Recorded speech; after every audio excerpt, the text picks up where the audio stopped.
Bonjour à tous, j'espère que vous allez bien. Aujourd'hui, je vais faire quelque chose que je n'ai pas l'habitude de faire sur la chaîne. Une forme de unboxing, comme j'en vois souvent sur les réseaux sociaux. Donc, j'ai reçu ce courrier. Ce courrier m'a été transmis par la Chambre de la Sécurité Financière. Et j'ai voulu l'ouvrir avec vous. J'ai voulu l'ouvrir avec vous. J'ai voulu l'ouvrir avec vous. Ouh. J'y suis arrivée. Donc, petite mise en contexte. Vous savez que sur la chaîne, je partage avec vous les informations que je connais et que j'estime utiles à savoir pour une personne qui veut réussir ici au Canada. Et ces derniers temps, je vous parle de plus en plus de la profession de conseiller en sécurité financière pour les personnes que ça intéresse, parce que je sais que ce n'est pas une profession qui est assez connue, elle est encore assez méconnue de ce que je réalise quand j'échange avec les gens, et je veux donc contribuer à vulgariser la connaissance autour de cette profession-là, non seulement pour que les professionnels qui vous appelleront n'aient pas trop de fil à retordre, à vous expliquer à chaque fois ce qu'ils font, qui ils sont, qu'ils appartiennent à une profession réglementée, mais vous aussi pour que vous puissiez savoir quelles sont vos voies de recours quand vous traitez avec un conseiller en sécurité financière, quels sont les leviers sur lesquels vous pourrez vous appuyer si quelque chose survient en mal éventuellement dans le cadre de votre relation. Donc, j'ai reçu ce courrier-là et j'ai voulu l'ouvrir avec vous parce que je sais que ce que j'ai reçu, c'est quelque chose qui va aussi vous aider, vous, à comprendre c'est quoi notre métier. Vous savez, on est conseiller en sécurité financière, mais vous savez pas c'est quoi. Donc, ce courrier m'a été transmis par la Chambre de la sécurité financière. Je vais donc l'ouvrir avec vous et vous allez voir, on va voir ensemble ce que le courrier contient et j'espère vraiment que ça va contribuer à vulgariser la profession, à rassurer les personnes que les conseillers en sécurité financière qui vous appellent, c'est pas des gens comme ça qui vous appellent à tout hasard, c'est vraiment des professionnels. Vous avez des voies de recours si jamais il y a un incident qui survient dans le cadre de votre relation, de votre échange avec un conseiller en sécurité financière. Donc, trêve de parole, je vais ouvrir le courrier. Je l'ouvre. Donc, il m'a été transmis. Vous savez que j'avais passé mes examens déjà. Et une fois que vous passez vos examens, la Chambre de la sécurité financière vous souhaite la bienvenue. Donc, je l'ouvre le courrier pour vous montrer ce qu'il contient. Donc, vous voyez, c'est ça. Donc, la Chambre de la sécurité financière, vous voyez ce que ça contient. Donc, chez nous, chez vous, la Chambre de la sécurité financière est heureuse de vous accueillir en tant que nouveau membre. Donc, je suis un nouveau membre de la Chambre de la sécurité financière. Je ne suis pas un nouveau membre, mais c'est aujourd'hui que je reçois mon courrier. Vous savez aussi, avec la situation de Post Canada, ça prend un peu de temps. Donc, voilà ce que mon paquet contient, pour ceux que ça intéresse, vous voyez. Vous voyez, donc, vous voyez ce qu'il y a dans le paquet. Donc, je vais peut-être vous faire une lecture. Donc, la mission de la Chambre de la sécurité financière, la Chambre de la sécurité financière, CSF, a pour mission d'assurer la protection du public en veillant à la formation continue obligatoire, à la déontologie et à la discipline de ses membres. Ça veut dire que nous, en tant que conseiller en sécurité financière, nos obligations de formation continue, notre respect de la déontologie et de la discipline, c'est vraiment la Chambre de la sécurité financière qui s'en assure. Donc, la Chambre de la sécurité financière touche 5 disciplines, dont le courtage en épargne collective, la planification financière, l'assurance de personnes, l'assurance collective de personnes, le courtage en plan de bourse d'études. Donc, je vous montre un peu aussi en détail ce que contient le colis que j'ai reçu. Si jamais ça vous intéresse, vous voyez. Donc, vous voyez là, il y a une épinglette. Une épinglette qui m'a été transmise. Et vous voyez ce qui est écrit.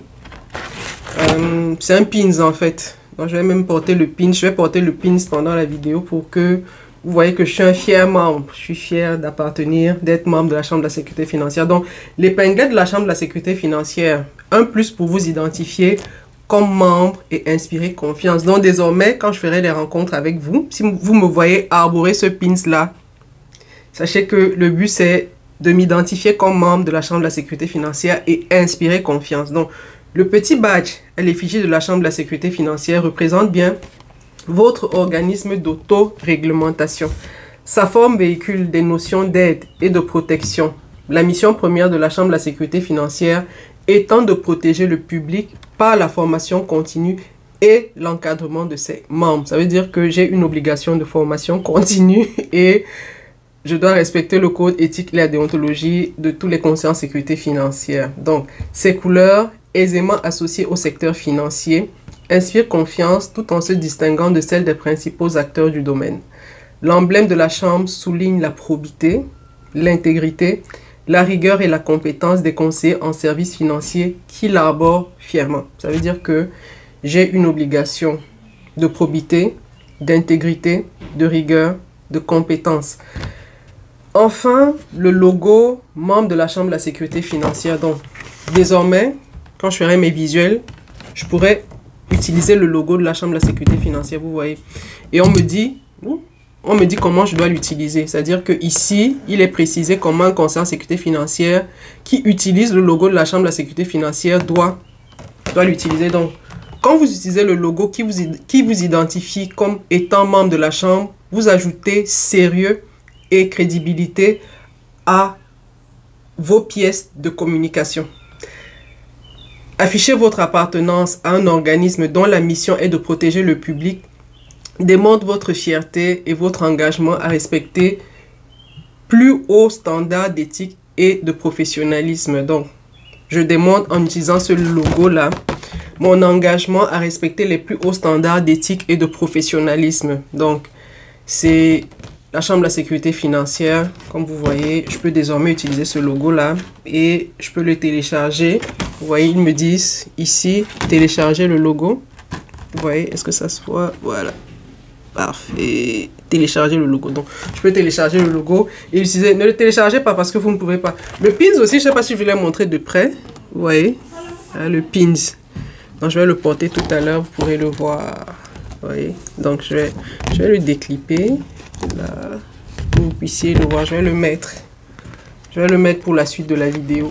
Tadam! Donc, vous voyez, j'arbore fièrement le pins de la Chambre de la sécurité financière. J'espère que vous le voyez de là. Donc, il doit être suffisamment visible. Donc, désormais, pendant mes rencontres, vous voyez que je porte désormais ce pins là. Donc, je l'ai retiré de là. Donc, autre chose que contenait mon package de membre de la Chambre de la sécurité financière, c'est le stylo. Ouais, c'est un stylo assez simple. Hein. Chambre de la sécurité financière. Est-ce que je suis dans le bon sens? Oui. Parce que, voilà, c'est bon. Donc, Chambre de la sécurité financière, vous voyez ça. Donc, également de la documentation. Hein. La documentation, respect et confiance du public, devoir d'information du client et de collaboration à l'application de la loi, devoirs et obligations envers le public, dispositions générales, devoirs et obligations envers le client. C'est vraiment le code de déontologie des conseillers en sécurité financière. Symbole graphique, dispositions particulières au planificateur financier. Donc, il y a devoirs et obligations envers les autres représentants des cabinets, les sociétés autonomes, les assureurs et les institutions financières.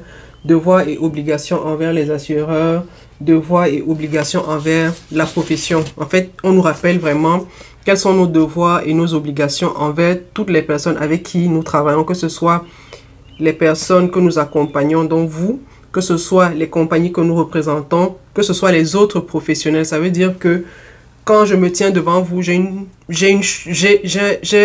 des obligations vis-à-vis des autres professionnels. Il y a des choses que je ne peux pas dire des autres professionnels. C'est vraiment notre code éthique et notre déontologie. Donc, j'ai ma lettre de bienvenue. Bienvenue à la CSF. Je vais vous la lire. Bonjour, c'est un grand plaisir de vous accueillir comme nouveau membre de la Chambre de la sécurité financière, votre organisme d'autoréglementation. La Chambre a pour mission de protéger les consommateurs des produits et services financiers en veillant à l'intégrité et au professionnalisme des conseillers qui œuvrent en assurance et assurance collective de personnes, en planification financière, en épargne collective et en plan de bourse d'études. Tout au long de votre parcours professionnel, vous pourrez compter sur l'équipe de la CSF pour vous soutenir dans votre pratique puisque chaque jour, vous devez conseiller vos clients au mieux de leurs intérêts et bien connaître les produits que vous recommandez. Et ce n'est qu'en travaillant ensemble que nous pouvons générer la confiance des consommateurs envers l'industrie financière. Je vous invite donc à consulter fréquemment notre site web où vous trouverez notre offre diversifiée de formation, des outils, des articles de fond et des données de recherche. La section Info Déonto vous sera particulièrement utile puisqu'elle contient une mine de renseignements pour guider votre pratique et le développement de vos affaires. Si la CSF est un organisme crédible et respecté, c'est grâce à la participation de ses membres dans ces instances. C'est en profitant de leur connaissance des réalités du terrain, de leur volonté de faire évoluer les pratiques et de leur engagement que nous continuons d'être innovants et pertinents. J'espère que, comme nouveaux membres, vous aurez à votre tour envie de vous impliquer au sein de votre chambre. Cordialement, Marie-Hélène Farley, présidente et chef de la direction.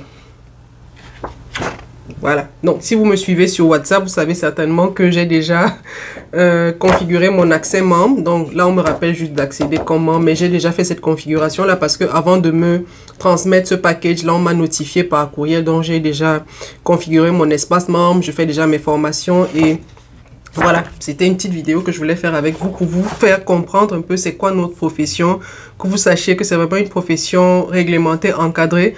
On a beau vous rencontrer à partir de chez nous en ligne, mais on a des obligations vis-à-vis de vous, vis-à-vis des autres compagnies, des compagnies que nous représentons et vis-à-vis des professionnels du domaine. Donc, j'espère que cette vidéo vous aura été utile et qu'elle contribuera à vulgariser la profession. Je vous dis à très bientôt.